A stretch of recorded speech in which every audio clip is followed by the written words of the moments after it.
뭐 풀고 하는 게 아니라 한번 제가 데이터를 말씀을 드릴게요.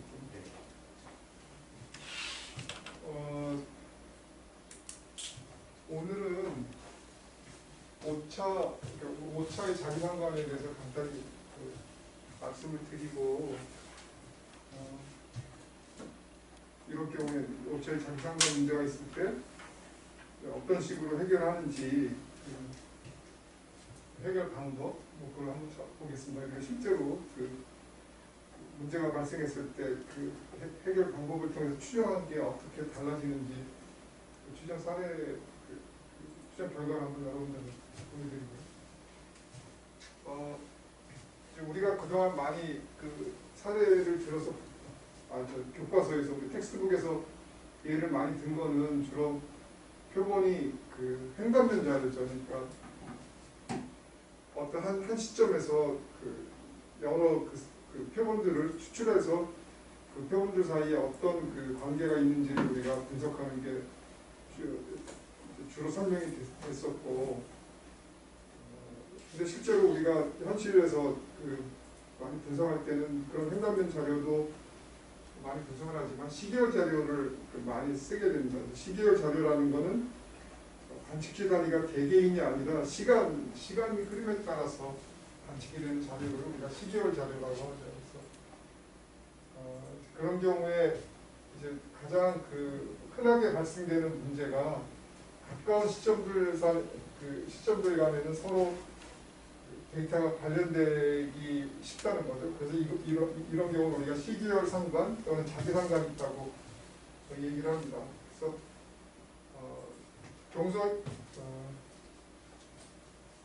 한번 예를 들어 보면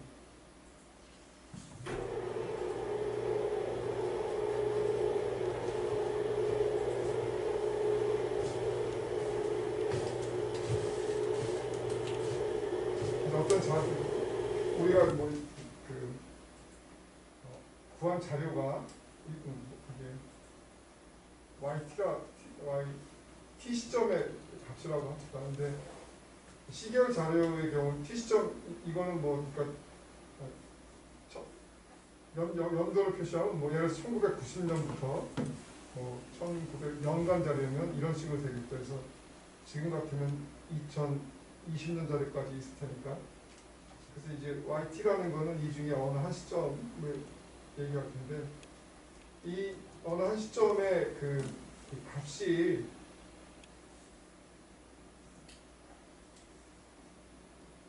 전 시점의 값하고 어떤 이런 선형 관계를 갖거나, 하여튼 이건 선형이 아닐 수도 있지만 이런 식의 어떤 관계를 가지고 있을 때 우리가 시계열이 상관되어 있다고 얘기를 합니다. 근데 이제 우리가 시계열 자료 분석을 할 때 시계열 모형을 간단하게 표시를 하면 이런 식으로 이게 이제 종속 변수 yt는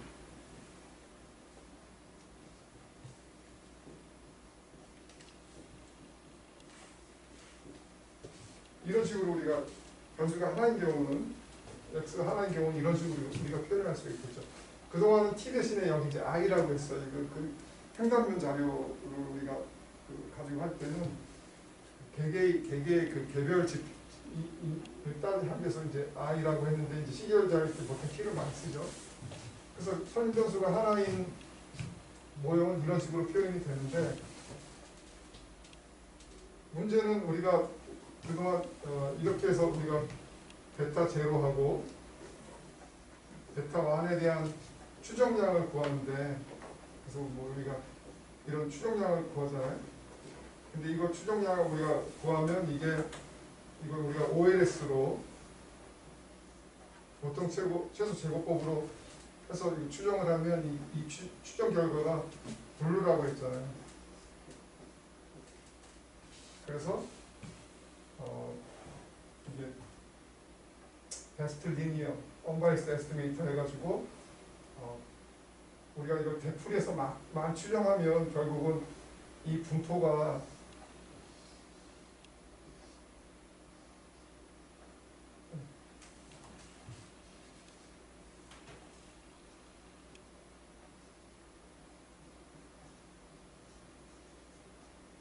이러한 관계를 있다고 했잖아요. 그죠? 그리고 이 베스트라는 거는 이 분산이 가장 작은 추정치라는 거예요.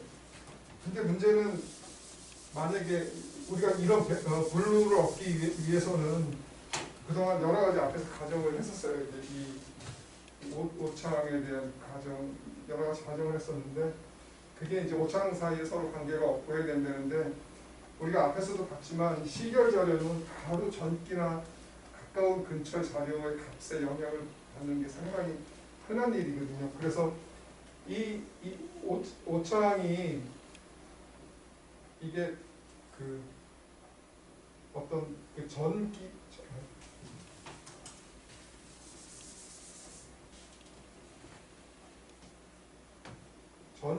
오창하고 어떤 관련을 가지고 있다고 한다고 하면 우리가 그동안 이 OLS로 추정한 이 추정량이 사실 이게 그 오차 간의 상관관계가 없다는 가정하에서 우리가 블루라는 그런 그 블루 에스티메이터를 얻었는데 이러한 관계가 있다고 하면 우리가 이거를 그냥 단순하게 OLS로 추정했을 때 블루 에스티메이터를 얻을 수 없다는 거죠. 그래서 이럴 경우에는 우리가 이거를 좀 고쳐줘야 돼요. 좀 변형을 시켜서 해야 되는데 근데 그 전에 먼저 그러면 우리가 이렇게 추정을 해서 이게 이 오창이 이런 어떤 상관관계가 있다는 걸 우리가 어떻게 알 수 있느냐. 사실은 이제 제가 풀어서 증명을 해줘야 되겠지만은 더비 나슨이라는 검증 통계량이 있어요. 이 통계량을 보고 이 통계량의 값이 이 내외인 경우는 이게 자기 상관이 없다고 우리가 판단, 결론을 내려야 된다. 그러니까 이게 이 더비나슨이라는 통계량 추정했는데 이 통계량이 이 근방에 있다고 하면 이 값이 0이라는 거랑 마찬가지예요. 이 값이 0이라는 거는 이게 이 오차가 전기의 오차하고 어떤 관계가 없다는 거죠. 물론 이제 여기 제가 설명 하나 빠뜨렸는데 여기서 이 입실론 T라는 거는 우리가 기존의 오차에 대해서 가정했던 모든 가정을 만족한다고 그게 먼저 가정이 돼 있는 거죠. 그래서 근데 만약에 이제 이게 2보다 훨씬 크거나 훨씬 작은 값을 가지고 있다면 이 오차항이 이렇게 자기 상관을 갖고 있다고 우리가 판단을 할 수 있는데 그러할 경우에 그러면 이런 자기 상관의 문제를 회피하면서 우리가 어떻게 추정을 할 수 있느냐? 이거를 간단히 보도록 하겠습니다. 여기서 우리가 이제 만약에 T계 오차항이 전기의 그 오차항하고 이러한 관련을 맺고 여기서 이 엡실론 T 이거는 우리가 기존의 오차항이 그 블루 에스티메이터를 받기 위한 그 모든 조건을 다 충족한다고 하는데 가우스만 조건을 충족한다고 하면 우리가 지금 이거를 그대로 OLS 추정하면 이게 자기 상관관계가 있기 때문에 한 가지 방법은 이걸 좀 변형하는 거예요. 그래서 만약에 이 전기는 이렇게 될 거 아니에요? 베타 제로 플러스 베타 1 x t 마이너스 1 플러스 u t 마이너스 1이 되겠죠. 이거 t 대신에 하나 전기도를 집어넣으면 되니까 이게 만약에 2020년이라고 하면 2019년은 이런 식으로 되겠죠. 이게 다 2019년 값만 집어넣으면 되니까 여기에 이 로 값을 여기다 다 곱해주는 거죠.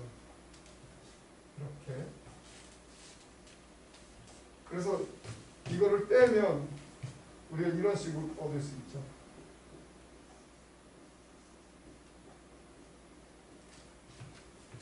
이거는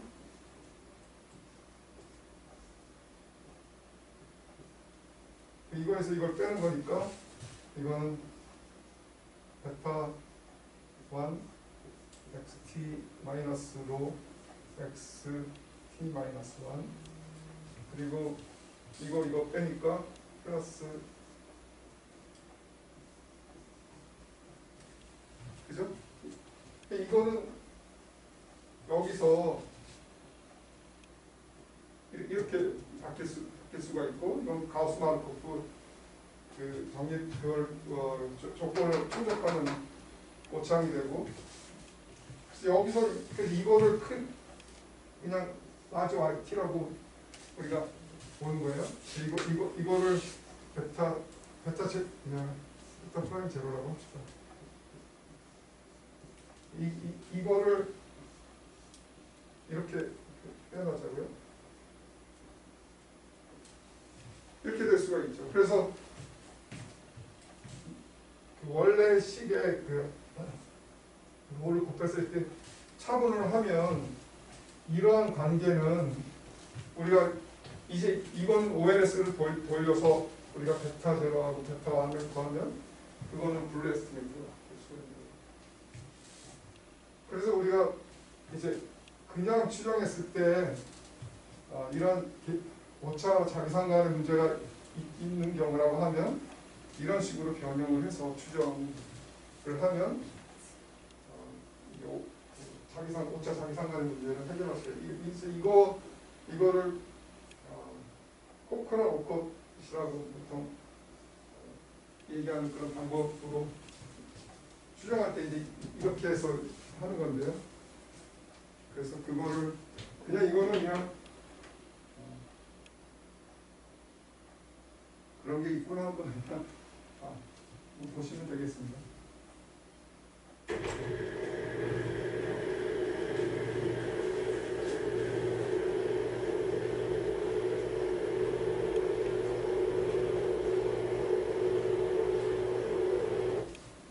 이거는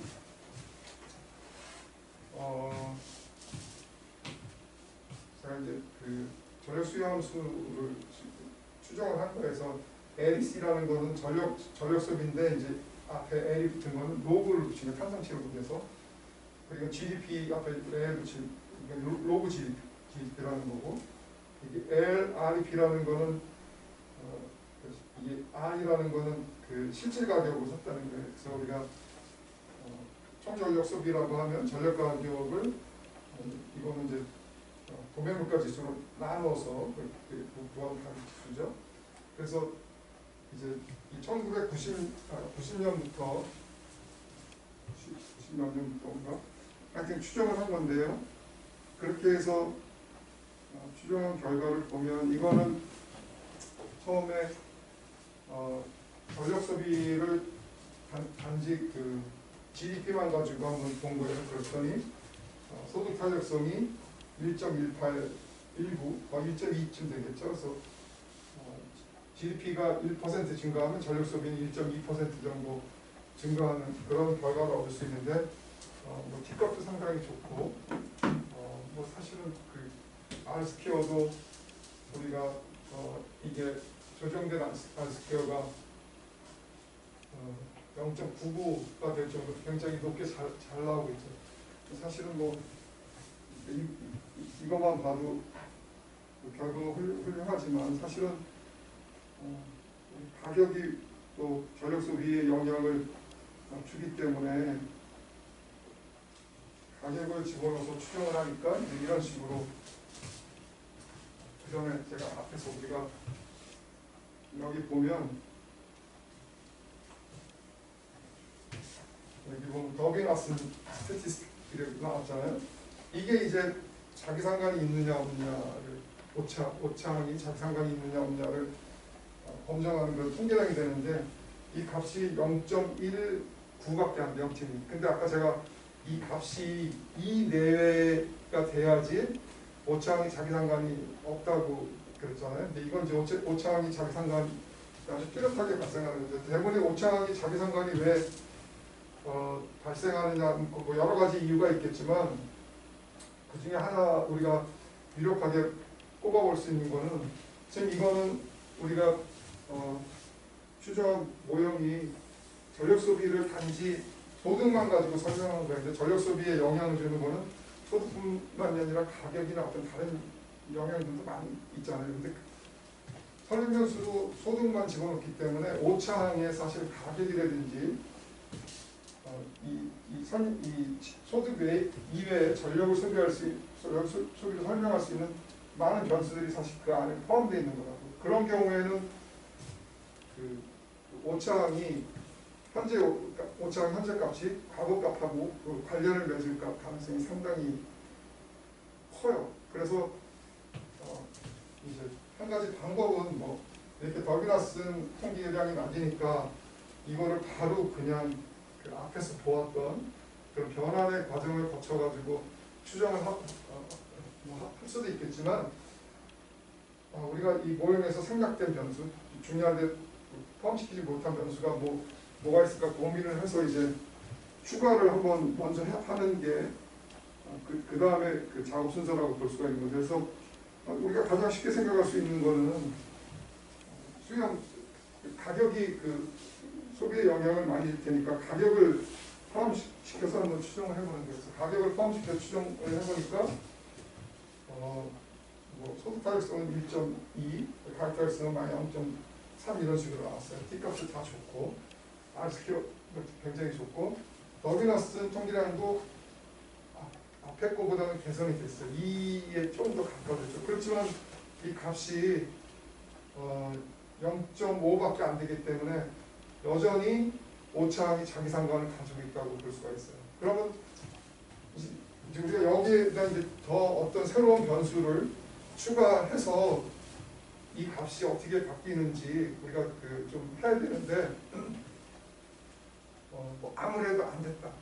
뭐 여기에 무슨 뭐 기온 변수라든지 뭐 전력 소비에 영향을 줄 수 있을 거라고 생각하는 모든 변수를 우리가 다 생각해서 여기 다 추가해봤는데 더비나 쓴 값이 그렇게 아주 흡족할 만큼 개선이 안 됐다. 이제 그런 경우에는 우리가 앞에서 보았던 그런 식의 방법을 이용을 해서 이제 오차항의 자기상관 문제를 해결하도록 노력을 해야죠.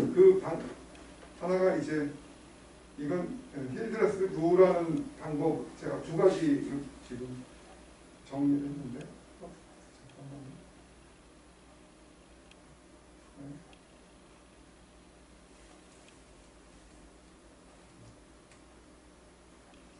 이걸로 이건 이제 힐드레스 루라는 방법을 가지고 추정한 건데 그러면 더비나 쓴 이제는 이 더비나 쓴 값이 뭐 1.4 이게 의미가 없어요. 이거는 이미 그 문제가 있는 거를 우리가 변환시켜서 이제 더 이상 우리가 가지고 있는 식은 이게 오차항이 이게 입실론 t가 이거는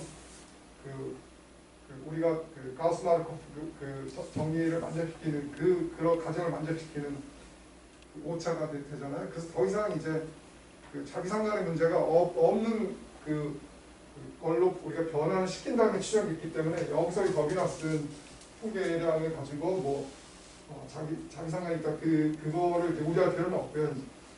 이제 이 로 값이 이게 UT는 로 UT 마이너스 1 플러스 Y T 이렇게 됐잖아요. 그때 이 로가 통계적으로 유의한가 그것만 확인하면 되죠. 통계적으로 굉장히 유의하기 때문에 이제 자기상관의 문제는 해결이 됐고 그때 추정 결과는 이렇게 나온다는 거죠. 근데 소득가격성은 약간 낮아졌고 가격타격성은 또 굉장히 낮아졌죠. 근데 가격타격성이 앞에서는 T값이 굉장히 좋았는데 여기서는 T값이 별로 이렇게 안 좋은 걸로 나타났어서 사실은 이 경우는 좀 이제 앞에 그냥 자기상관의 문제는 있지만 T값이나 여러 가지를 놓고 볼 때 앞에 거를 선택할 것인지 자기가 나중에 어느 하나를 결과 선택한다고 하면 이걸 선택할 것인지가 사실 지금 고민이 되는 문제는 있는데, 자기상각 문제가 더 치명적이라고 생각하면 앞에 거를 무시하고 이제 이 결과를 채택하면 되는 거죠. 자, 이거는 그런데 두 번째 사례, 이거는 앞에는 이게 총 전력을 가지고 한 거고요. 이 뒤에 거는 일반형 전력, 상업용 일반형 전력 소비 자료를 가지고 규정을 한 거예요. 조금 결과가 다른데, 그래서 이게 일반형 전력 소비를 가지고 하니까 훨씬 탄력적으로 나오죠. 이 적정값은 마이너스로 끊었지만, 그러니까 이 더비나스 값은 그러나 역시 소득만 집어넣었을 때는 별로 이렇게 좋지 않았고요. 가격을 같이 포함시켜서 봤을 때 더비나스 값이 약간 개선됐지만 그래도 자기상각의 문제가 있어요. 근데 우리가 총 전력 소비랑 비교해 보면 소득 탄력성은 큰 차이가 없는데 가격 탄력성은 굉장히 크게 나타나는 거죠. 일반용 소비자들, 빌딩이나 이런 데서 전력 소비 쓰는 사람들이 훨씬 더 전체 평균에 비해서 가격에 민감하게 반응한다고 우리가 생각할 수 있고, T값이 다 좋으니까. 그렇지만 하여튼 여기 자기상각의 문제가 있어서, 자, 이거를 해결해야 되는데, 이제 한 가지 방법은 우선 무조건 그냥 우리가 자기상각을 해결하기 위해서 데이터를 변형시키기보다는 먼저 난방도율하고 냉방도율이라는 변수를 한번 추가해서 추정을 해봤어요. 그랬더니 더비나스 통계량이 훨씬 더 좋아지긴 했죠. 그렇지만 여기 스틸 아직 자기상각의 문제가 완벽하게 해소된 건 아니고, 추정한 걸 보니까 문제는 이게 냉방도율인데, 날이 더우면 냉방용 전력 소비를 더 많이 할 것 같은데, 날이 더울수록 전력 소비가 이 부호가 기통계량은 좋은데 부호가 거꾸로 나오는 게 하나 문제가 되고, 난방도율, 그러니까 날이 추우면 난방용 전력 소비를 더 할 테니까 배수값이 플러스 나오는 거는 좋았는데, 이게 T통계량이 별로 안 좋아서 이거를 전반적으로 그렇게 썩 만족스럽진 않아요. 더비나스 값만 약간 개선됐을 뿐이지. 자, 그래서 여기에 그러면 이제 앞에서 보았던 5차 자기상각의 문제가 있을 때 그 해소하는 방법 중에 하나인 힐드레스 룰은, 이거 힐드레스 룰은 앞에서 봤던 방법하고 조금 코크랑 오컷 방법은 좀 차이가 있어요. 이거는 값을 계속 줘가면서 이렇게 조정하는 그런 방법인데, 자기가 이게 자기상각의 문제가 있을 때 이거를 해소하는 추정 방법 여러 가지가 있는데, 제일 어느 게 제일 많이 쓴다고 얘기할 수는 없지만 보통 많이 쓰는 거는 코크랑 오컷에 의한 방법이고, 이거는 사실 이게 제가 지금 이 추정한 이 프로그램이 렛츠라는 프로그램인데, 렛츠의 기본은 옵션을 그러니까 어떤 다른 명령을 주지 않으면 무조건 이게 AR1이라는 거는 1차 관계만 이렇게 UT가 로 UT-1 플러스 엡실론 T 이렇게 됐다는 거예요. 이게 만약에 이제 T-1뿐만 아니라 T-2까지도 관련이 있다고 하면 이게 AR1이 아니라 2가 되는지 그런 식으로 되겠는데, 보통 이제 AR1을 많이 쓰는데, 이 렛츠라는 거에서는 기본은 힐드레스 루 방법에 의해서 이게 서치라고 했잖아요. 이게 값을 계속 디텍트하면서 추적하면서 하는 방법이라서 이제 그런데, 이게 기본이고, 이제 자기가 옵션을 명령을 이렇게 코크랑 오컷으로 돌려라 이렇게 명령을 줄 수도 있어요. 그래서 이거는 제가 이제 코크랑 오컷이라는 걸로 한번 다시 해봐라 이렇게 이제 한 건데, 두 개를 비교해 보기 위해서.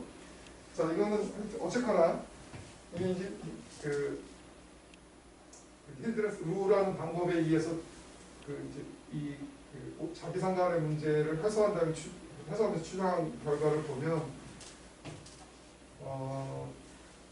더비너스는 뭐 의미가 없지만 이제 2랑 가까운 값이 나오는 거고 로 값은 굉장히 통계량이 T통계량이 좋게 나왔죠. 그래서 그리고 이 배수의 값의 부호가 우리가 앞에서는 이게 마이너스가 나온 것은 플러스로 제대로 다 닿겠죠. 그 T통계량도 사실은 이게 난방도의 통계량만 조금 좀 낮고 나머지는 다 만족할 만하기 때문에 앞에 우리가 그냥 단순하게 OLS 모든 그 최소 작업 보통 최소 작업 제곱법으로 돌린 것보다는 이 결과가 훨씬 더 잘 나왔다고 볼 수가 있죠. 이거하고 이 밑에는 이제 그 코크로 고스를 돌린 건데 이거는 추정 결과가 큰 차이가 없어요. 요 T값이 약간 낮은데 그건 어차피 앞에 나온 거랑 큰 차이가 없는 거고 히드레스 루하고 코크로 고스로 추정한 거는 사실 추정 결과들이 큰 차이가 없어서 뭐 어느 거 결과를 쓰는 상관이 없는데 제가 더 리포트를 안 했는데 또 다른 방법들로 한 거는 이 추정 결과들이 상당히 많이 다릅니다. 뭐 어떤 방법에 따라서 추정하는지. 그래서 제가 여러분이 만약에 나중에 시계열 자료를 가지고 분석하는데 자기상관의 문제가 더비너스 통계량을 보니까 자기상관의 문제가 있다 했을 때 추천드리는 방법은 코크로 가지고 하시라고 추천을 드리고 근데 이제 우리가 더비너스 통계량을 우리가 보고 시계열 지금 오창이 자기상관이 있느냐 없느냐 판단을 한다고 했잖아요. 근데 이거를 못 쓰는 경우도 있어요. 더비너스는 어떤 경우냐면 종속 변수 설명 변수 중에 종속 변수의 시차 변수가 들어가는 거예요. 다시 한번 어떤 경우냐 이런 거.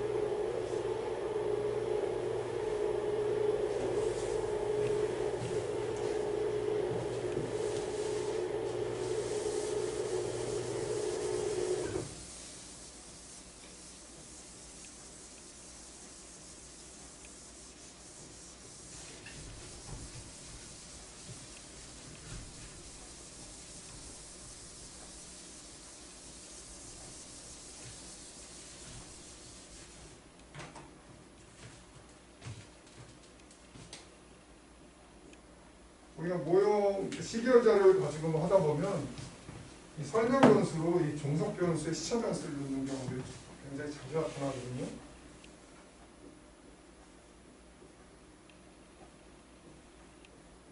이렇게 종속 변수의 시차 변수가 여기 포함이 되면 이때는 더비너스 통계량을 가지고 검증을 할 수가 없습니다. 이때는 더비너스는 H라고 있어요. 이런 거 이걸 가지고 하는데 이건 잘 통계 패키지에서 이것까지 리포트는 잘 안 해요. 그러면 자기가 계산을 해야 돼. 책 교과서에 있는 식 가지고 자기가 계산식을 해서 이 값을 띄우는 수밖에 없어요. 질문. 예. 지금 5차 항의 자기상관 이제 말씀하셨잖아요. 예. 그러면 제가 독립변수를 넣은 거 말고 예. 모르는 그런 항목에서 상관이 있다라는 의미로 제가 이해를 했는데 자기상관이 예를 들면 제가 모형에서는 독립변수들 간의 자기상관이 있는 경우에는 독립변수 이거? 예, 뭐 x, t 예. 또 하나 어떤 이게 이거하고 뭐 아니. 예를 들어서 그러니까 예를 들면 그거죠. 전력 시장 가격이 유가랑 그리고 현물 가스 현물 시장 가격과 이제 관계를 보려고 이제 했는데요. 뭐 이런 식으로 네. 근데 X1과 X2가 관계가 상관관계가 존재할 수가 있잖아요. 그런 경우 공산성의 문제. 네? 공산성의 문제. 아, 그때는 그 해결하는 방법을 공산성의 문제가 있을 때는 이게 완벽한 공산성이면 둘 중에 하나는 빼버리고 네. 완벽하지 아는 경우에는 우리가 근데 공소성의 문제는 뭐 어떻게 알 수 있다고 그랬죠? R스퀘어는 높은데 네. T값이 낮은 경우 네. 그런 경우는 이 두 개가 상관관계가 굉장히 높다는 거예요. 그럴 경우에는 이게 굳이 두 개가 다 필요하지 않다고 하면 하나를 빼고 그냥 그 추정을 하고 자기가 그럼에도 다 보고 싶다고 하면 넣고 그냥 하는 거죠. 방법 없어요. 그러면 공소, 이거는 더비나스랑은 상관없는. 근데 공소성이 있으면 네. 그 OLS의 그 와르코스 네, 그 네, 가정에 네. 위배 아니 안 되는 거는 할 그건 때. 그 문제는 이제 완벽하면 하여튼 뭐 하나는 추정이 안 되는 거니까 별 의미가 없는 거고 이게 하다 보면 그런 경우가 많아요. 사실은 우리가 두 변수를 다 하는데 특히 시계열 변수 같은 경우는 다 값들이 시간이 지남에 따라 비슷한 흐름을 보이기 때문에 그 그러니까 그 상관관계가 높은 것처럼 문제가 있거든요. 그럼 그냥 두 개 놓고 그냥 추정합니다. 이건 더비나스하고 상관없죠. 더비나스 문제는 이게 자기 이전 그 시차항하고 어떤 관계를 가지고 있을 때 그 자기상관의 오차의 자기상관의 문제를 가지고 있을 때 그걸 찾는 게 더비나스.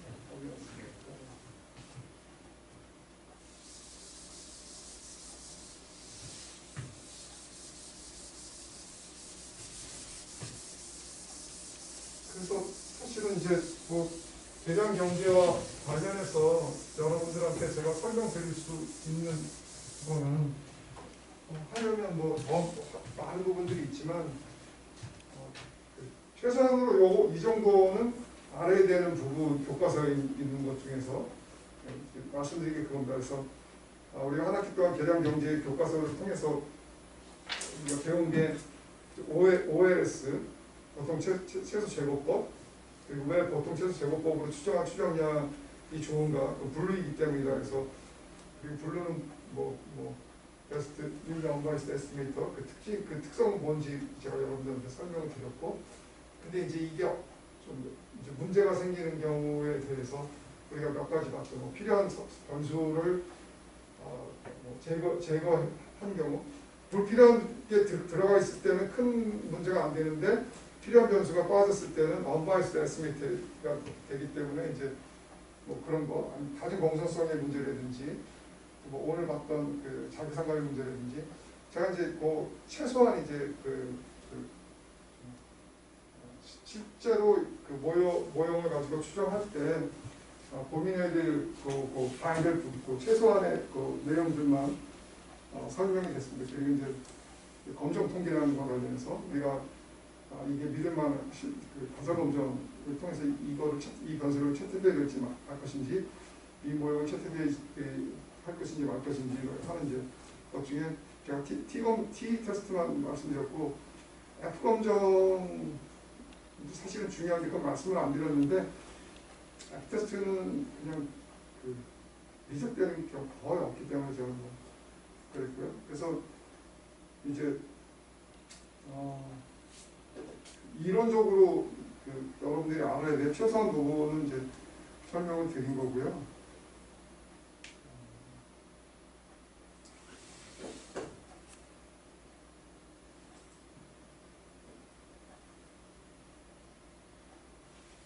사실 오늘은 정기요금에 대해서 제가 좀 우리가 실제로 추정한 거에 또 어떻게 활용하는지 정기요금과 관련된 걸 가지고 좀 설명을 드리려고 하는데 일단 그것에 앞서서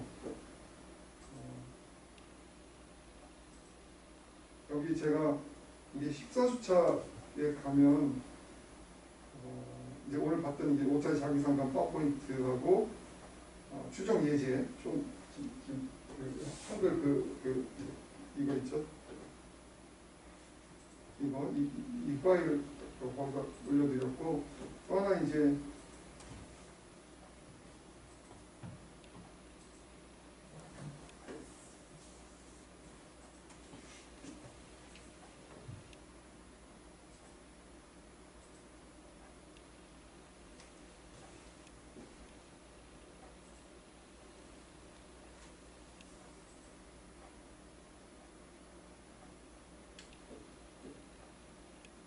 이거 제가 엑셀 파일을 올려드렸는데 이게 이제 엑셀 파일이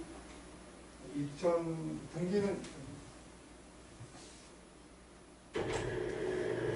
2004년부터 그리고 연관 자료는 94년부터 이렇게 정리된 자료인데요. 자료를 크게 네 가지 형태의 전력 소비가 정리되어 있어요. 그러니까 총 전력 소비. 용도별 중에 주택용으로 쓰인 것 전력 소비, 일반용으로 사용된 전력 소비, 산업용 전력 소비, 그리고 각각의 주택용의 평균 판매 단가, 일반용의 평균 판매 단가, 산업용의 평균 판매 단가 있고요. 소비자 물가하고 생산자 물가 지수 정리되어 있고, 또 옆에 이제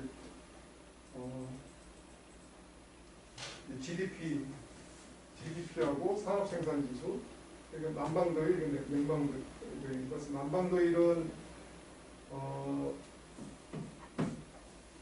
18도를 기준으로 해서 18도보다 기온이 낮으면 난방이 필요하다는 걸 가정해서 구한 어떤 그 난방이 필요한 정도를 나타낸 통계량이고요. 냉방도일은 24도를 기준으로 해서 24도보다 높으면 냉방이 필요하다는 전제하에서 그거를 이제 양적인 지표로 계산한 결과가 되겠습니다. 그리고 이 뒤 옆에 있는 이거는 그냥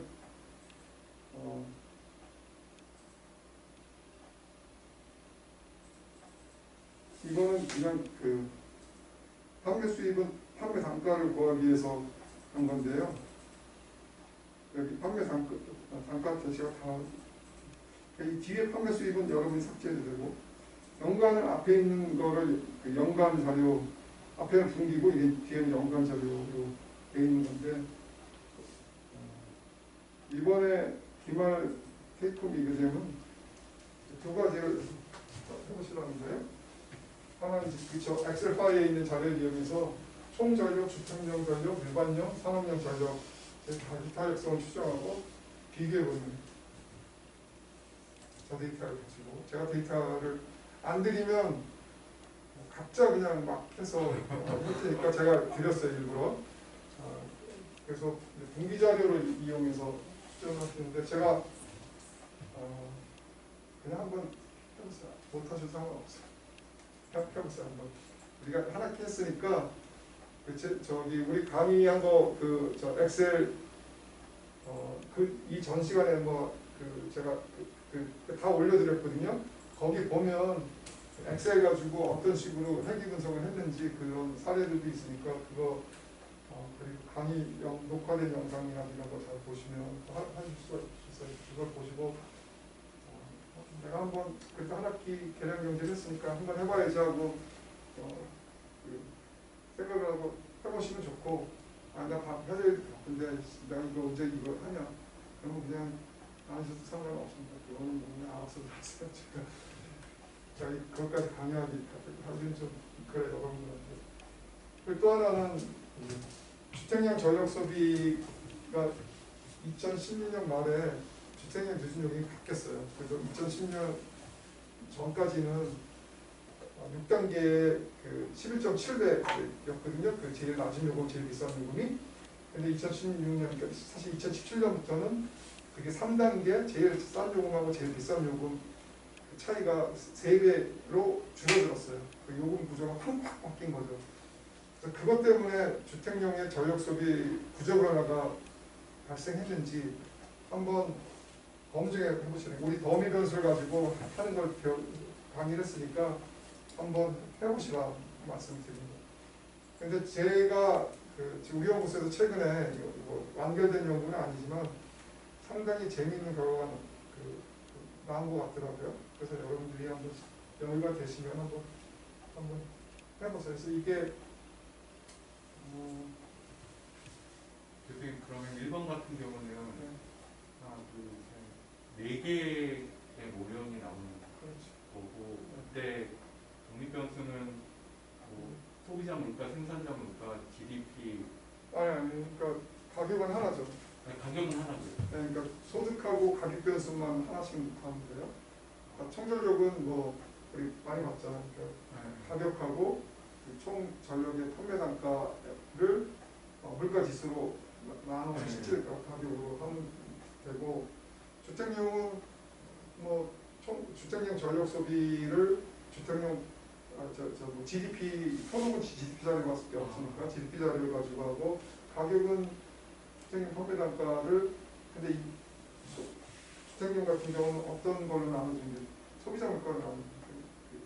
그래서 그거를 자기가 알아서 한번 해보시라고 제가 더 이상 얘기는 안 했어요. 분기 자료를 이용해서 하라고 하는 거는, 그러면 분기 범위를 쓸 것인가 말 것인가 이런 거 여러분이, 그러니까 사실은 이게 쉬운 과제는 아니에요. 한 학기 듣는 분들한테 쉬운 과제는 아닌데, 그냥 한번 여유가 돼서 내가 한번 해보겠다고 생각하시는 분은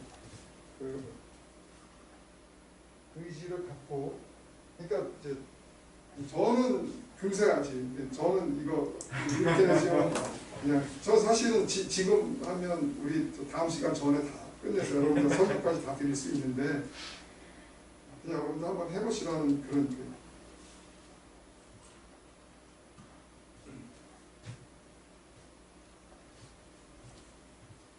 그렇습니다. 그래서 이거 제출은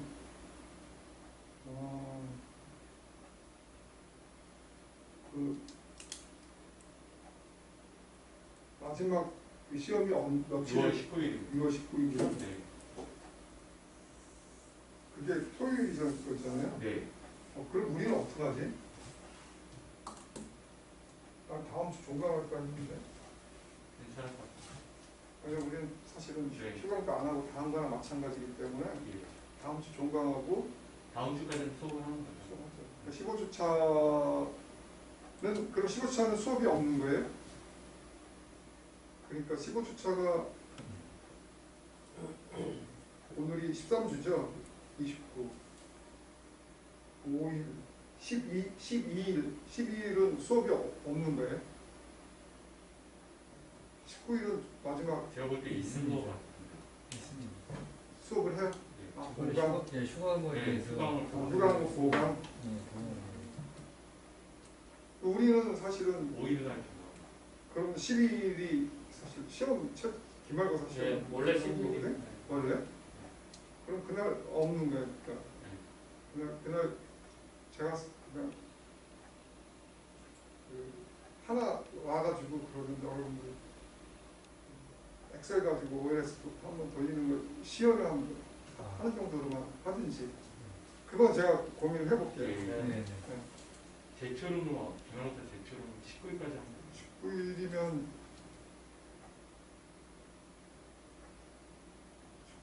그러면 다른 시험이 19일 하시면 되잖아요. 예. 그럼 20일까지 하시면 되잖아요. 그 다음 주는 좀 늦나? 이게 일정은 잘 모르겠는데 제가 알아보고 상관없어요. 저희한테 26일 날까지 제출이 저희가 좀 하나 제출하는 19일까지 시험 다른 시험 보고 그러니까 26일 제가 한번 저기 조기한테 알아보고 예. 이렇게 가능하면 26일 날 제출할 수 있도록. 그러면 다음 주에도 아까 수업을 하신다고 했는데 예. 거기 전력경제가 다음 주에 그 세미나 때문에 예, 저녁 했잖아요. 네. 그래서 그 시간을 땡기는 게 어떤가 싶어가지고요. 아, 자격 뭐가 있어요? 세미나 때문에 안 해요? 다음 주 어떻게 되는데? 다음 주 전력경제만 네, 그렇죠. 예, 두 번째 시간 예. 문경섭 교수님께 예. 저한테 뭐 개인 세미나 가셔야 된다고 하셔가지고 아, 그러면 그 시간에 예. 이걸 하면 되겠네? 예, 땡겨서 하면은 네. 이게 좀 시간 공백이 없어지니까 네. 그게 더 좋은 예, 괜찮아요. 그럼 제가 그렇게 노티스를 할게요. 다른 분들한테도. 그 시간에. 아 그럼 굳이 제출표 쓰는 그래서 이 공백 생겨보면 그러니까 제 수업하기 전에 다 끝나는 거죠. 그날은. 예. 네, 문경수 교수 시간 중에 제 강의를 해서 네, 끝나는 거죠. 굳이 근데 문경숙 교수님이 그 녹화로 한다는 거는 아예 수업 시간에는 예, 일단 바로 알아서 그 녹화해서 그거 할 테니까 그거 대신 하라는 네. 그 말씀이십니다. 하여튼 기말고사하는 테이크홈 비교정보 이거 이제 다 올려놨으니까 여러분들이 보시고 이 데이터 있으니까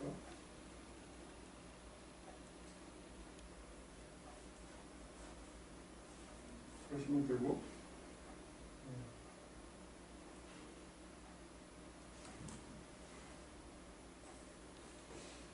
이거는 관심이 있을지 모르겠는데 이게 제가 지금 정규국과 관련된 내용을 몇 개 자료를 올려드렸거든요.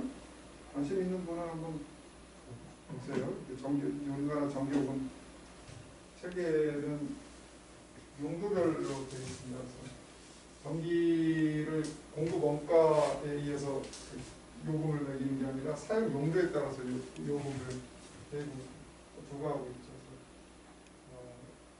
이게 지금도 사실은 주택용, 일반용, 교육용, 산업용, 공사용, 가구용, 심야 이렇게 해서 심야는 뭐 이제 가정문에 쓰는 것도 있고 일반용으로 쓰는 여러 가지 해서 사실은 6개 용도 할 때는 요 6개가 용도고요. 이거는 사실은 그냥 별도의 용도라고 보시면 되겠습니다.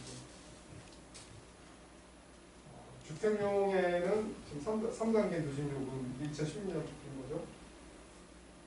게다가 최근에 개시별 요금제가 하나 들어왔어요. 시범 아직 시범 제주도에 그리고 이제 일반용, 교육용, 산업용에는 전압별로 배제별 시간대별 요금이 차등 요금이 진행되고 있고요. 녹음용은 뭐 갑을 이렇게 해서 있고 가을 좀 이런 식으로 되어 있습니다. 선생님 질문이 있는데요. 예. 그러면 정별 원가를 쓴다는 거는 공급 원가 전혀 반영 안 했다고 봐야 되나요? 전혀 반영 안 된 건 아니죠. 근데 반영이 약간 돼 있긴 한데 정책적으로 조정을 이런 거예요. 그러니까 예를 들면 요 앞에 전봇대가 하나 딱 있어요. 거기서 이제 전기를 갖다 쓰는 거야. 다. 학교에서도 갖다 쓰고 이제 아파트형 건물 뭐 공장에서도 쓰고 집에서도 쓰고. 자, 근데 어느 동일한 시간에 그 전기를 갖다 쓰면 원가가 똑같을 거 아니에요. 같은 그 전봇대에서 갖다 쓰니까. 근데 우리나라 전기요금은 공장에서 쓰면 좀 싸고 집에서 쓰면 좀 비싸고 일반 상가에서 쓰면 좀 더 비싸고 교육용으로 쓰면 조금 더 싸게 뭐 다 다르다는 거예요. 원가는 같을 때, 그죠? 근데 그러면 원가가 완전 100% 다 무시됐냐? 그건 또 아니에요. 어느 정도는 좀 반영이 돼 있지만 나중에 가면 이제 그거보다는 용도 부분 원가보다는 용도에 따라서 이게 가격이 반영이 돼 있다고 봅니다. 그럼 저희가 전압별 요금 같은 경우는 공급 원가 베이스라고 그죠? 이해를 하고 싶어요. 그렇죠. 전압별이라는 건 결국은 발전소에서 전력을 생산해서 그거를 망을 통해서 보내는 거잖아요. 어느 단계에서 전력을 갖다 씁니다에 따라 다른 거지. 그래서 뭐 고압을 갖다 쓰는 데는 이때 저쪽 배전 말단으로 가서 받아 쓰는 데보다는 훨씬 더 싸게 해야 되는 거잖아요. 그러니까 사실 산업용이 그 전기요금이 낮을 수밖에 없는 게 산업용이 일단 고압을 쓰는 수요가들이 많고. 근데 이제 그것도 아주 좀 복잡한 문제는 있어요. 지금 우리 이제 지역별로 차등을 안 두고 있어서 그러는데 사실은 산업용 고압을 쓴다고 하더라도 수도권에 위치한 공장하고 발전소 주변에 있는 공장은 사실 다 다르거든요. 입장이. 수도권은 망이 굉장히 거쳐서 가는 거잖아요. 대리 때문에 사실 마음도 더 많이 까봐야 되고 재미 걸리고 하니까. 그러니까 사실 수도권에 있는 공장은 좀 비싼 요금을 내야 하는 게 그런 면에서 맞죠. 근데 우리 이제 그런 부분을 전혀 안 하고 있어서 이제 그런 거를 사실 다 제대로 그 원가를 반영하는 이제 요금제를 가져가야 된다고 얘기하는 거죠. 심지어는 지역별 차등요금까지. 근데 문제는 지역별 차등요금 같은 경우 주택용은 정치적인 것 때문에 반영하기가 상당히 어렵지만 제 생각에 산업용은 가능하다고 봐요. 그럼 산업용 그래서 전력 소비가 원가에 차지하는 비중이 엄청 높은 기업이 입지를 수도권으로 가져가서 그 공장을 짓고 할 때 전기요금을 낮게 해주는 거는 그건 굉장히 문제가 있는 거죠. 왜냐하면 발전소 멀리 있는데 걔네들 때문에 망을 다 깔아야 되잖아요. 그렇지 않으면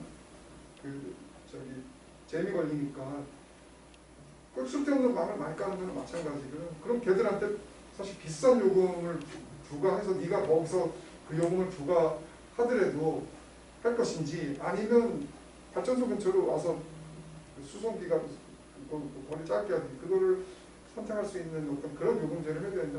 그게 지금 안 돼서 문제라고 이제 지적할 수가 있는 거죠. 하여튼 우리는 이렇게 이런 요금 체계를 가지고 있고요. 근데 해외는 어떠냐 하면 좀 섞여 있어요. 뭐 산업, 그러니까 전압별로 하는 데도 있고 전압하고 용도가 섞여 있는 데도 있고 뭐 그렇습니다. 그리고 근데 전기요금은 그러면 어떻게 산정을 하느냐? 제가 왜 이걸 하냐면 우리 다음 시간에 간단히 하겠습니다. 사전적인 지식이 필요하거든요. 전기요금은 산정 기준이 이제 도시로 이렇게 되죠. 전기요금은 전기공급에 소요된 취득 원가 기준에 의한 총괄 원가를 보상하는 수준에서 결정하는 것을 원칙으로 하되 전기사업자의 경영 효율성 제고를 위한 유인규제 방식을 시행할 수 있다. 이게 이제 기준이니까 원가를 보상하는 총괄 원가라는 게 사실 중요한 거죠. 우리나라는. 전기요금은 그래서 이제 그러면 어떤 결정할 때 어떤 원칙에 의해서 하느냐 앞에서 원가주의, 원가에 근거해서 요금을 반영을 해야 된다는 거고 공정 보수, 적정 그러니까 전기를 생산 공급하는 사람한테 최소한의 적정한 수준의 투보율을 보장해줘야 된다는 것, 또 공평의 원칙, 요금은 모든 사용자에게 공평하고 공정하게 해야 된다. 어떤 특정한 사용자에 대해서 혜택을 주는 요금 그런 거 하면 안 된다는 거죠. 근데 사실 우리 지금 보면 용도별에서 나중에 좀 제가 데이터 그리고 제가 추정한 데이터를 보여드리겠지만 농사가 굉장히 심각하죠. 이 원가의 수율이 지금 40이 안 돼요. 주택용도 좀 문제가 있어요. 주택용도 지금 한 원가의 수율이 한 70, 80% 정도 수준밖에 안 되고 사람들이 잘못 알고 있는 산업용은 사실 원가의 수율 100 넘어갔죠. 일반용은 훨씬 넘고. 근데 이제 일반 국민들은 요금표를 보면 여기 높은 요금처럼 돼 있으니까 이게 비싸다고 알고 있는데 사실은 그렇지가 않아요. 그리고 또 하나 문제가 되는 거는 사람들이나 언론에서 보도하는 거는 다 사용량 요금만 보고 얘기를 하는데 사실은 주택용 지금 누진요금에서는 사용량 요금이 굉장히 비싸고 기본 요금이 굉장히 낮아요. 기본 요금 비중이 한 8%밖에 안 돼요. 주택용은. 근데 우리나라 전체를 보면 기본 요금 비중이 한 20% 정도 되거든요. 그러니까 기본 요금 비중이 낮다는 거는 반대로 사용량 요금이 굉장히 비싸게 돼 있다는 거거든요. 다른 데는 기본 요금 전기를 안 써도 그러니까 뭐 여기는 2만 원을 내야 된다고 하면 여기는 전기를 안 쓰면 그 8%니까 800원이면 여기 얼마야? 20% 2,000원을 내야 되는 거지. 그런 차이가 있는 거예요. 그래서 여기는 용도별 사용량 요금이 조금 비싸게 대신 돼 있어서 그 일반 국민들 잘 모르는 분들이 보기에는 주택용이 굉장히 비싼 요금인 것처럼 돼 있는 거죠. 그러면 주택용 기본 요금을 50%로 확 올리면 사용량 요금은 굉장히 낮출 수가 있어요. 그러면 진짜 아주 용사용 요금처럼 만들 수도 있는 거죠. 그거는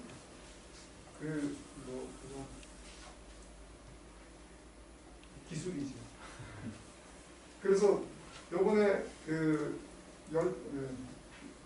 연료비 연동제 도입하면서 전기용책이 개편하면서 제주도에 데시벨 요금제 시범적으로 들어왔다고 했잖아요.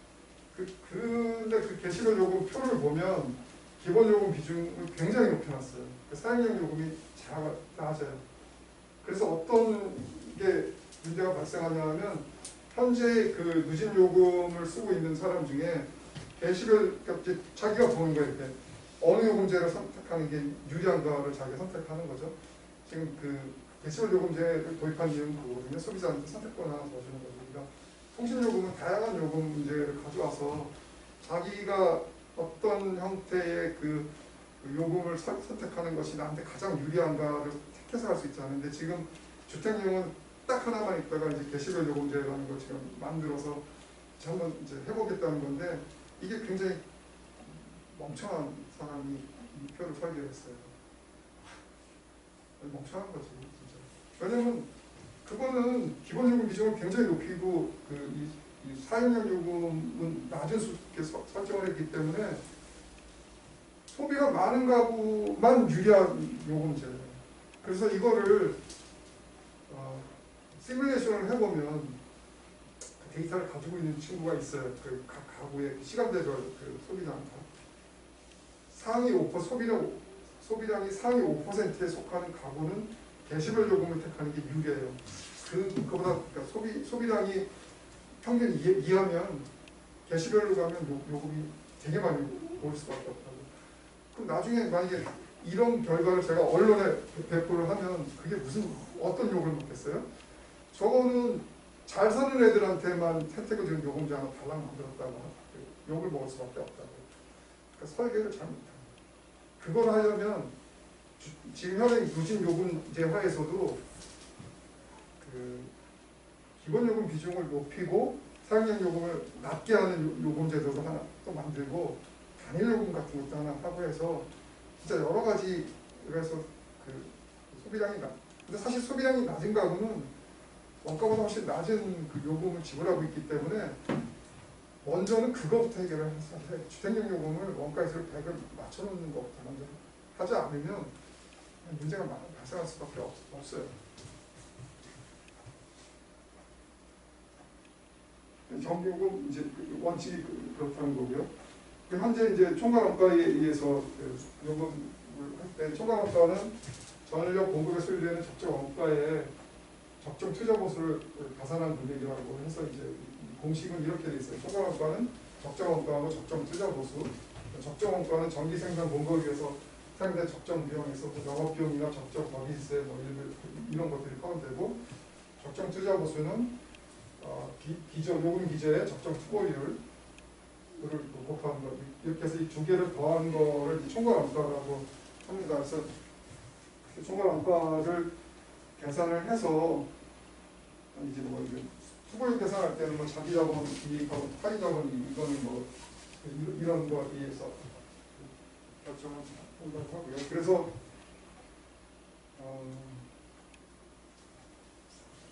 하는데 전체 전력 소비의 이거 파란선은 총괄원가 100을 해소하는 수준을 의미하고 노란 거는 실제 총괄원가가 우리나라 어떻게 되어 있는지를 보여주는 건데 이게 파란선이 그러니까 항상 파란선상에 찍히면 제일 좋은 건데 딱 그 선상에 찍기는 어려울 거 아니에요. 뭐 약간 낮거나 약간 높을 수는 있지. 근데 이런 건 사실 문제죠. 여기는 근데 그럼 왜 여기는 내가 봐준 이때가 2015년 그 저기 한전 본사 팔았을 때 그 전하고 그때거든요. 이때는 그러면 100을 넘었는데 정부가 왜 이걸 허용했을까? 이건 산업부가 그렇게 한 거예요. 그 이유는 우리끼리니까 제가 말씀드리면 이거 제 추측인데 근데 거의 100% 맞는 추측이 있고요. 산업부가 쓸 수 있는 돈은 에트팩에 하고 전력산업 기반기금 이거가 에너지 분야에서 쓸 수 있는 제일 큰 그 돈인데 유감스럽게도 산업부가 마음대로 쓸 수가 없어요. 기재부 통제를 받아야지. 예산실에 뭘 하겠다 할 때 대부분 다 잘린다. 근데 산업부가 마음대로 쓸 수 있는 거는 한전 돈. 한전이 이렇게 손실을 많이 보면 한전을 빗대어서 뭔 사업을 하기가 힘들지만 이익을 보면 한전한테 자기가 하고 싶은 사업들을 막 시킬 수가 있어요. 그래서 요거를 사실은 자기네가 하고 싶은 사업을 하기 위해서 이게 100을 넘었는데도 그때 이제 허용하고 제가 모르니까 실제로도 그게 그런 거고 사실은 근데 이 이전에 원가율이 100보다 훨씬 낮은 기간이 굉장히 오랜 기간 지속돼서 이때 발생한 손실을 메꿔주기 위해서 사실 상당 기간 이 100 이상을 가져갈 필요도 사실 있어요. 근데 다만 그거는 정부가 마음대로 결정할 게 아니라 사회적인 합의를 얻어요. 솔직히 그 정보를 다 공개를 하고 했어야 되는데 이제 정부는 이제 전혀 그럴 의도는 없는 거죠. 그래서 근데 뭐 그러다가 바로 18년, 19년 그 에너지가 막 올라가고 하면서 바로 100m 떨어졌잖아요. 그래서 이런 것 때문에 원료비 연동제를 도입해야 된다고 해서 도입했는데 금년에 낮추는 건 얼른 낮추고 요금 인상 요인이 2.5% 발생했는데 그거는 뭐 안 했죠. 사실은 정부가 사실은 그게 그 얘기를 하면서도 우려했던 부분 중에 하나인데 인하 요인이 발생하면 정부가 틀림없이 그거는 금세 소비자 요금에 반영할 거지만 인상 요인이 발생했을 때 정부가 그거를 그때 제대로 반영할 것인가 그거 좀 우려가 되는 부분이 있다고 생각을 했는데 아니나 다를까 그러니까 사실은 그런 거를 보면 정기요금 그게 이제 그러니까 2.5%밖에 안 되는 거거든요. 정기요금 2.5% 올리는 게 굉장히 주저스러운 상황 그걸 국민들 설득할 수 없는 정도라고 하면 탄소 제로를 얘기한다는 건 다 개뻥이라는 거죠. 그건 다 뻥이에요. 그냥 선언만 하는 거예요. 어차피 그 뒤에 어떤 놈이 와서 그거 뭐 덤탱이 쓰던 말든 나는 좋은 거는 다 하겠다고 터뜨리고만 가면 된다. 그런 이유 때문에 사실은 한심한 거죠. 정부가 그런 식으로 하는 게 맞나. 산업부, 결국 요건 이제 산업부가 먹는 건데 산업부도 좀 너무 딱하지. 왜냐면 자기네가 권한이 있는 거 아니에요. 자기는 산업부라고 뭐 그 요금 인상 안 하고 싶겠어요. 근데 다 위에서 훨씬 더 정치적으로 BH부터 다 이렇게 얘기가 되는 거니까. 하여튼 그렇습니다. 정기요금을 이제 이거죠. 정기요금 조정은 이렇게 복잡해요. 그러니까 정기요금을 개편하기 위해서는 먼저 한전 이사회에서 요금 인상 요인이 생기면 어느 정도 필요하다 하면 산업부에 인가 신청을 하고 그걸 이제 산업부가 받아서 그럼 관계부처 물가 당국하고 합의를 하죠. 기재부하고 그리고 이제 뭐 그 다음에 정기위원회 심의를 거쳐서 이제 인가를 하는 그런 과정을 거친다고 하는데 물가 당국하고 여기서뿐만이 아니라 이게 청와대로 가죠. 그러니까 청와대에서 오케이 하지 않으면 안 되는 거니까 사실 정치적으로 결정이 된다고 보면 되겠습니다. 이건 이제 그림을 통해서 그림을 보면 이제 이런 식이라는 거죠. 이렇게 해서 정기요금이 결정이 되는데 이러다 보니까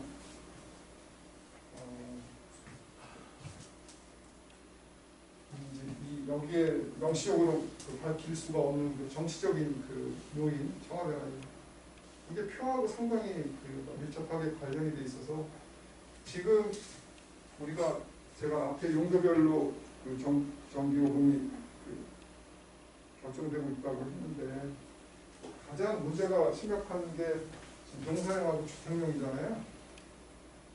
그럴 수밖에 없어요. 이거는 표가 바로 연결된 용도거든요. 일반용은 표가 이게 진짜 제일 비싸게 팔고 있는데 이거는 아무리 높여놔도 사람들이 모른다. 그리고 주택용은 누진 요금을 적용하고 있는 반면에 일반용은 그냥 단일 요금이잖아요. 그러니까 여름에 상가나 이런 데 에어컨 막 트는 거 주택용 소비자 입장에서는 그거 쟤네들 전기요금 싸니까 저렇다는 식으로 불만을 많이 제기하고 있는데 사실은 일반용은 자기 100원짜리를 120원, 30원 내고 지금 전기를 쓰고 있는 거예요. 그러니까 주택용 소비자가 잘못 알고 있는 거지. 그리고 주택용도 사실은 2016년에 누진 요금 바꾸면서 에어컨 웬만큼 써서 전기요금 그렇게 많이 안 나와요. 이제 학습 효과가 이제 막 생겨서 여름에 이제 소비들이 좀 나올 거예요. 농사용도 이게 표와 관련된 거라서 그러니까 사실은 제가 그래서 우스갯소리로 이제 뭐 얘기를 하는데 전기 이 요금당 투표권을 주면 아마 산업용 요금 당장 인하할 거라고. 거기 표가 제일 많으니까 농산 요금 막 올리겠지. 저런 게 문제인 거죠.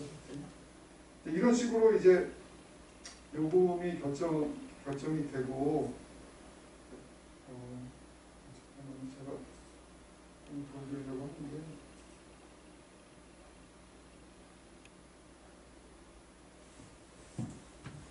그냥 쉽지 않고 좀 빨리 하고 좀 일찍 끝내드릴게요.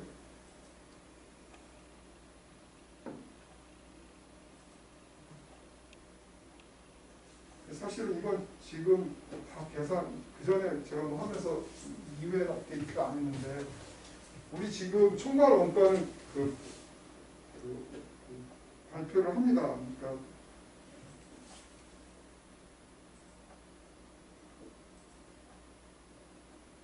한전의 정기요금 원가 정보 이거를 한전이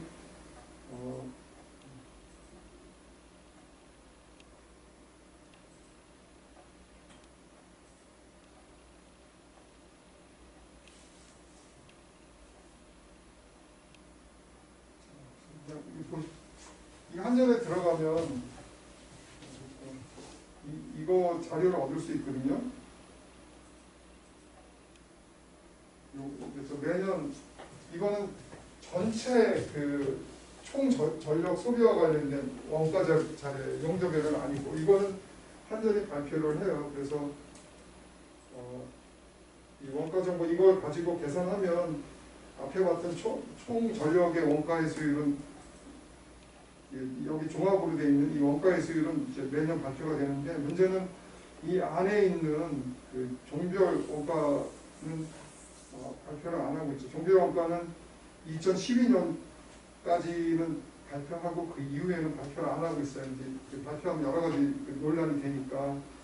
그래서 이 이후에 이 종별 원가 이 자료는 여기 있는 거는 제가 그냥 개인적으로 계산을 한 건데, 어떤 식으로 했냐면 전체 이 종별 원가의 원가 변화를 고려해서 모든 원이 동일한 원가 상승률을 갖는다고 적용을 했어요. 그러니까 전체 예를 들어서 전체 전력 소비의 원가가 100에서 110원으로 10% 오르면 주택용도 원가는 10% 오르고 일반용도 10%, 산업용도 10% 오른다고 가정을 했어요. 사실 다른 이유가 별로 없어요. 크게 다른 이유가 없다고. 전체 전력 소비 전력의 원가가 10% 오르는 거는 연료비가 올라서 오르는 거하고 망 관련된 비용이 오르는 건데, 그게 용도별로 그렇게 차이가 날 이유가 없거든요. 그래서 사실은 실제로 한전이 가지고 있는 거랑 비교해서 큰 차이가 안 날 거예요. 보면 2017년 같은 데는 주택용이 80%가 안 된 원가의 수율이, 그리고 2018년에는 70한 4, 이보다 좀 더 낮을 수도 있어요. 이렇게 되고, 반면에 일반용은 108%, 산업용도 100%가 넘죠. 농사용은 37.1%, 40%가 안 되는 거죠. 전체가 97, 그러니까 평균하고 가로등은 비슷하네요. 교육용도 이 뒤에 사실은 이게 막 요금들을 더 낮춰줘서 이게 더 낮아졌을까. 그리고 실제로 주택용하고 산업용의 평균 판매 단가를 비교하면 2019년은 주택용이 더 쌌고, 큰 차이는 아니지만 2020년하고 2018년은 산업용이 조금 비싼데 거의 비슷해요. 그러니까 그런 데가 없어요. 산업용 요금이 주택용하고 비슷한 나라가 사실 없다고. 산업용 요금이 훨씬 싸지. 산업용 요금이 주택용 요금보다 비싼 나라가 OECD 국가 중에 하나 있어요. 멕시코. 그 나라는 난 잘 왜 그런지 잘 모르겠어요. 되게 이상한 거죠. 또 우리가 지금 바라보고 있는 건 멕시코예요. 한심한 거지. 제가 보기에는. 그래서 이렇게 이게 왜 이렇게 정부가 규제를 이상하게 아까 요금 조정하는 절차에서 정부가 이상하게 지금 간섭을 해서 이런 결과가 나온 거거든요. 그럼 이렇게 왜곡된 결과가 있으면 이게 과연 바람직한 것인가? 그럼 문제가 있다는 거죠. 그래서 그거를 이게 이제 그 비용이 어느 정도 됐을까를 한번 추정을 해본 거예요. 그래서 우리가 가격 탄력성을 추정을 하잖아요. 그 탄력성을 가지고 보는 거예요. 그냥 이건 진짜 산수지 이거는. 근데 이제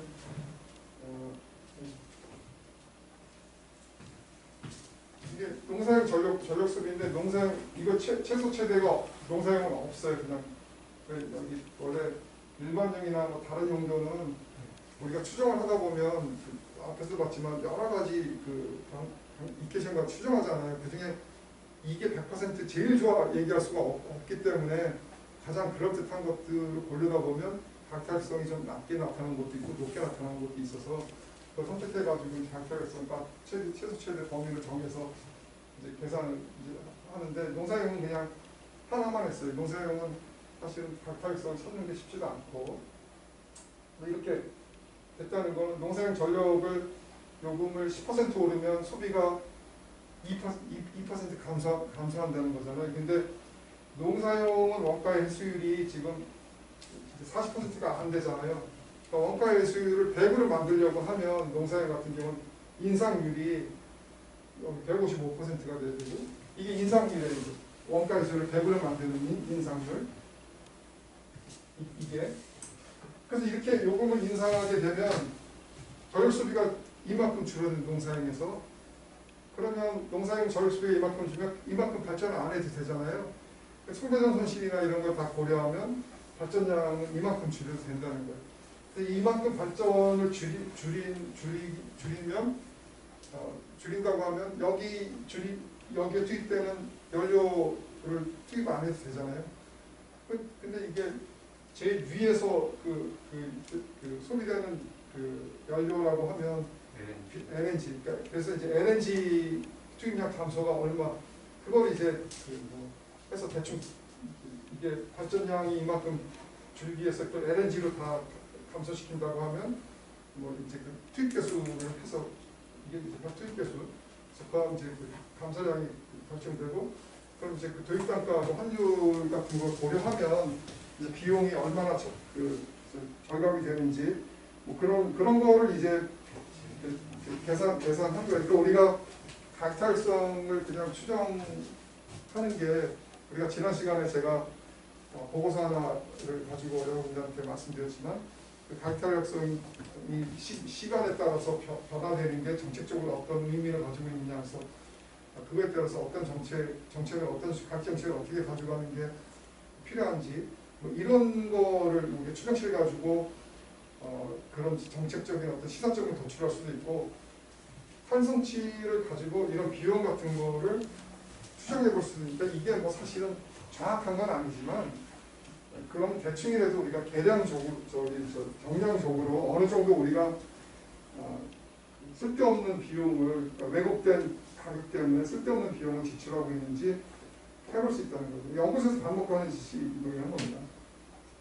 근데 연구소 아니면 또 이런 것도 만들어내는 데가 없잖아요. 연구소에서 그런 거 하고 또 이제 그 투입 연료 절감에 따라서 뭐 온실가스 배출은 얼마만큼 줄어드는지 뭐 미세먼지는 얼마만큼 뭐 다른 건 뭐 싹스낙 계산하려면 할 수 있겠죠. 이제 그거를 배출가스 같은 걸 가지고 이제 이렇게 해서 근데 이거는 이제 여기 뭐 온실가스 배출이나 미세먼지 배출 증가에 따른 비용은 사실 여기는 고려 안 했어요. 근데 그런 것까지 하면 훨씬 더 여기서 그 지불에 대한 것보다 훨씬 더 환경비용까지 하면 훨씬 더 비용이 더 커지겠죠. 다만 이제 요금을 낮춰서 또 발생하는 베네핏이 있어요. 그런 부분은 이제 여기서 계산 안 했는데 사실 그걸 해서 이제 같이 비교를 해서 쓰는 비용을 사실 뽑아내야 되는데 그건 굉장히 어려운 부분이 있긴 하지만 우리가 단타력성을 그냥 심심해서 구하는 건 아니고 구하는 거는 이런 식의 우리가 활용을 위해서 한다는 거고요. 그리고 이제 그거를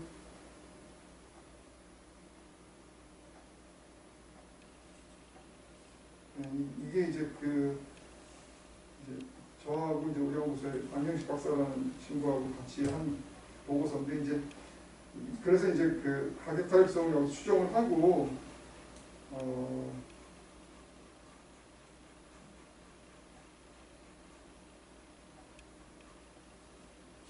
이 농사인만 가지고 비용을 추정을 했습니다. 여기 근데 가격 타협성 여기 용도별로 다 추정을 했거든요.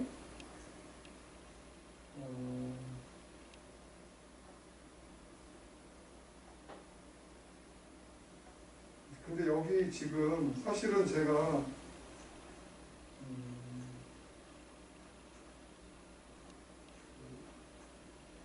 우리 제가 나눠드린 데이터 중에 주택용 같은 경우는 우리가 지금 제가 그동안 보여드렸던 소득가격에서 발표를 추정하는 그 수요함수를 가지고 추정을 하면 사실 문제가 있어요. 왜냐하면 주택용 가격은 내생성의 문제라고 해서 종속 변수하고 연관을 맺고 있어요. 왜냐하면 누진요금이 적용이 되고 있기 때문에 소비량이 많으면 요금이 올라가거든요. 그러니까 이게 이 설명 변수하고 이 종속 변수가 완전히 별개가 아니라 어떤 관련을 맺고 있어요. 그 내생성의 문제가 있어서 단순하게 OLS를 돌리면 사실 편향된 그 추정치를 가져오기 때문에 그런 경우는 이제 도구 변수라는 거를 이용해서 해야 되는데 굉장히 어렵죠. 근데 이제 여기는 이제 그런 문제를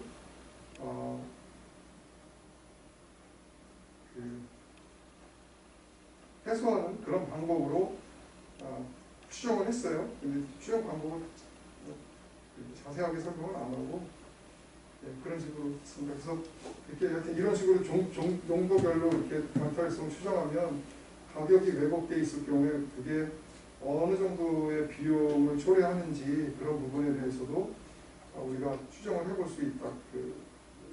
그걸 보여드리려고 했던 거고요. 그래서 여기 보시면 그런 내용들이 있으니까 뭐 필요하신 분들은 다운받아서 보시면 되고 이거가 여러분 이거는 저기 감사원 자료인데요. 감사원이 정교금과 관련된 감사를 2019년에 했어요.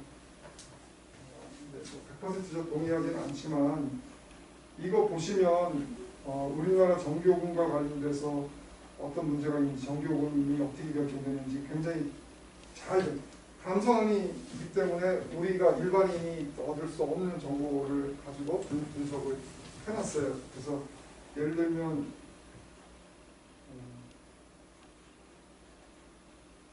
이런 건 다 한전에서 저기 총괄원가 이런 거 적정원가 할 때 이게 구입 감가상각도 있고 적정 투자보수 이렇게 배분한 거를 우리가 사실은 한전한테 자산을 안 줘요. 감사원이니까. 그리고 총괄원가 이것도 배분하는 거 어떤 식으로 종별원가 발전, 송전, 배전, 판매 어떤 식으로 이게 지금 배분이 돼 있는지 우리나라 보면 이게 지금 총괄원가 중에 발전 부분 비중이 84.5%, 그러니까 굉장히 높은 거예요. 사실 일반적으로 발전 비용이 한 60에서 7%가 일반적으로 정상적인 범위일까요? 다른 주요 선진국은 우리나라는 이게 발전 이 비중이 굉장히 이 뒤에가 굉장히 낮은 거죠.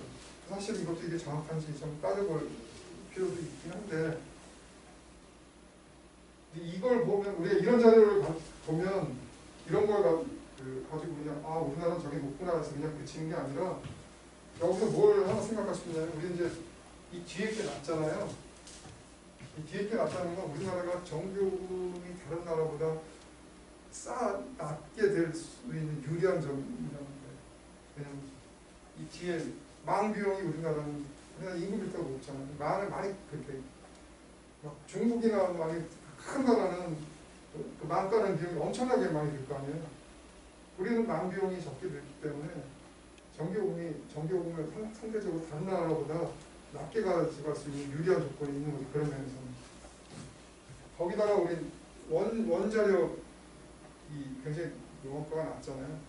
그러니까 전기요금이 사실 다른 나라보다 낮을 수밖에 없어요. 근데 그런 유리한 조건이 있는 거죠. 근데 이제 각각이 그럼 사실 이렇게 정확하면 그 부분은 사실 따져봐야 되는 문제죠. 원자력이 우리나라는 굉장히 싼데 그게 진짜 제대로 모든 비용을 반영했느냐 이런 거에 대해서 이제 논란이 있을 수 있겠죠. 근데 이런 거 보면 우리가 이제 또 그런 판단을 할 수 있는 거예요. 그래서 이거는 사실 감사원에 들어가면 이거 있어요. 다운받을 수 있거든요.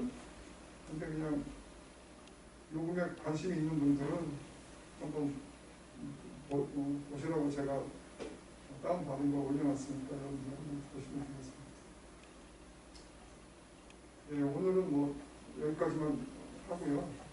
그래서 사실은 뭐 제가 그냥 막 뒤에 막 했는데 우리가 이렇게 그 대량 모형을 통해서 뭐 이렇게 강타일성 추정하고 하는 것들이 아무 의미 없는 게 아니라 어떤 정책 시사점을 뽑아낸다든지 가격 정책을 정부가 잘못 왜곡했을 때 그 비용, 그 사회가 치러야 되는 비용이 어느 정도 되는지 그런 걸 추정해 볼 때 이런 것들을 우리가 활용할 수 있다는 거죠.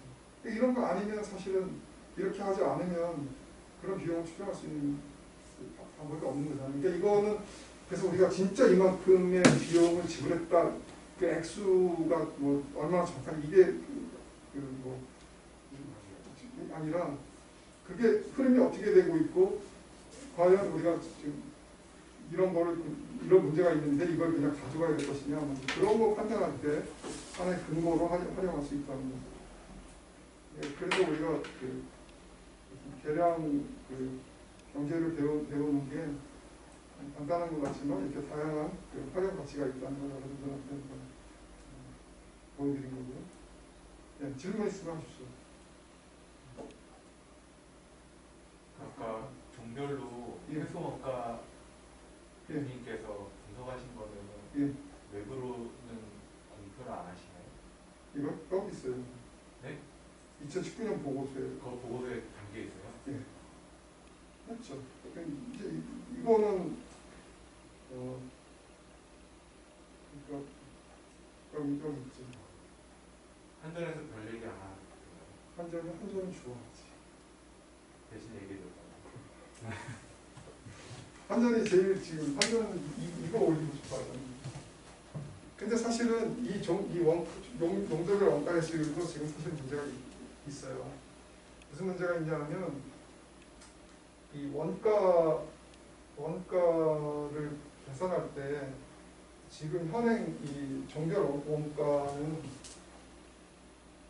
옛날에 한전이 수직통합 체제였을 때 부족했던 전 그거를 그 구조하에서의 원가예요 사실은. 지금은 좀 다르지. 왜냐하면 지금은 한전이 판매해서 하잖아요. 도매시장에 전력을 사가준다고? 그럼 사실 도매시장에 사오는 전력은 그게 고정비에 변동돼요. 사실 변동비가 많지. 근데 100% 변동비는 아니죠. 왜냐하면 거기에 고정비, CP도 있고 하니까 고정비성도 있지. 그렇지만 옛날로 따지면 한전이 사오는 비용 중에 상당 부분이 고정비를 잡아요. 왜냐면 발전소 설비도 그것 때문에. 사실은 이건 그렇게 돼 있어서 옛날 방식이기 때문에 지금 시장 구조 하에서의 종별 원가를 계산하면 좀 달라질 수 있어요. 그러면 이건 이 원가의 수는 좀 올라갈 거예요. 아마. 그리고 산업용이나 이런 건 좀 낮을 수도 있고. 그러니까 사실은 그거는 한전이 요금 조정하기 굉장히 유리한 식으로 바뀌는 거라. 왜냐하면 이게 74.6%밖에 안 되면 한 25%, 6%를 인상해야지 요금까지 되게 되는 거잖아요. 근데 현행 제도 하에서 계산했을 때 원가 수율이 만약에 85쯤 된다. 그럼 한 15%만 인상해도 이게 된다는 거잖아요. 근데 그렇게 했을 때 산업용의 원가이술은 100 밑으로 떨어졌다. 한뭐 95더라 지급 요금 제도 하에서 하면 그러면 산업이 5% 요금 인상할 수 있는 여력이 생기는 거잖아요. 지금 이걸로 하면 오히려 인하해야 되는데 근데 사실은 산업용에서 요금 인상 요인이 발생하면 산전 입장에서 훨씬 요금 조정하기 쉽지. 산업용 올려도 그냥 철강협회나 뭐 협회에서만 애국되지 뭐 정부가 그냥 단칼에 제압할 수 있는 거잖아요. 그거를 빨리 해야 되는데 현장이 안 해. 왜 안 하는 건지 하여튼 그렇습니다. 정규직은 너무 복잡하긴 한데 이건 제가 그래서 일부러 이거 하시는 거예요. 저희 같은 경우는 저걸 요금기획처에서 하잖아요. 예, 요금계획처. 요금기획처 자체가 예. 약간 그 공개를 자료 공개를 안 해요. 완전히 폐쇄주의적으로. 아, 그건 산업부에서 나왔습니다. 네, 그런 게 저희는 안 해요. 그러니까 사장님도 못하는데. 저희도 왜 못하는지는 잘 모르죠. 산업부에서 막으니까 그렇겠지만. 그러니까 사장님은 이제 아직은 하시나? 김경 마스터님. 자기를 자기 상대로 소송을 좀 걸어달라는 거 아니에요? 이거 밝히지 않는다고. 저희 사장님이 돈이 많으니까 아니 돈이 많은 게 소송 아니라 당해도 괜찮. 그렇게 얘기하시나? 아니 그 돈 가지고 택도 없어. 이거 막 하면 그 전에 저기 했을 때막 이게 엄청 커서 개인 재산으로 그거를 감당할 수 있는 건 아니고 그러니까 한전이 보험 다 들어있잖아요. 근데 그 한전 사장님은 이 원가에서 잘못된 거 이거 빨리 고치기 위해서라도 이런 걸 다 이렇게 오픈시켜서 사람들이 알아야 된다 그 의미를 말씀하시는 건데 산업부가